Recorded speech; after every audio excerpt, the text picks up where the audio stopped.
भगवान विष्णु उन्हें साक्षात दर्शन देते हुए कहा कि हे राजन, हम तुम्हारी तपस्या से काफी प्रसन्न हैं। बताओ यह इस प्रकार के कठिन तपस्या करने का कारण क्या है? तुम क्या चाहते हो? तुम मांगो, हम तुम्हें वरदान देने के लिए तैयार हैं। तब द्युमत सेन बोले कि प्रभु,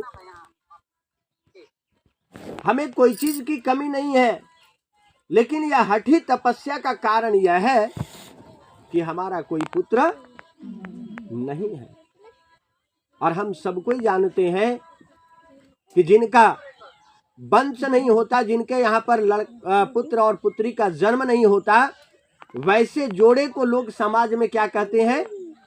बांझ बोलते हैं। जिसके कारण जो लोग हमें आदर सत्कार करते थे, वे अब तिरस्कार की भावना से हमें देखते हैं कि राजा कैसा, कौन सा जन्म में कैसा पाप किया है कि जिस पाप के कारण यह निर्वंश रह रहा है।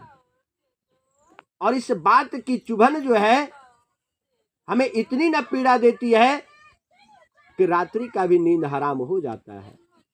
इसलिए हे प्रभु, यदि आप हमसे प्रसन्न हैं तो हमें आप एक पुत्र रतन का आशीर्वाद दीजिए। तब विष्णु भगवान बोले कि राजन, तुम्हारे भाग्य में जो है पुत्र लिखा हुआ ही नहीं है, लेकिन तुम तपस्या के बल से अपने इस जीवन में लगे कलंक को तुम मिटाना चाहते हो, तो जाओ, हम तुम्हें आशीर्वाद देते हैं, लेकिन वह लड़के की आयु मात्र 12 वर्ष की होगी। कितना? 12 वर्ष की। बोले प्रभु, कोई दिक्कत की बात नहीं, कम से कम जब एक वंश हो जाएगा और 12 साल तक लोग रहेंगे साथ में, तो लोग तो हमें निर्वंश तो नहीं न कहेंगे। इसलिए मंजूर है, आप हमें यह आशीर्वाद। और आशीर्वाद मिल जाने के बाद द्युमत सेन के यहाँ उनकी पत्नी गर्भवती होती है और फिर 9 मास में जाकर के एक बच्चे का जन्म होता है, जिस बच्चे का नाम क्या रखा गया?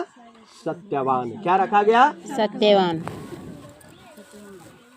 उस बच्चे का नाम सत्यवान जिस प्रकार से रखा गया, उसी प्रकार से उसके अंदर सच्चाई, ईमानदारी और माता पिता की सच्ची सेवा करने वाला, पढ़ने लिखने में चंचल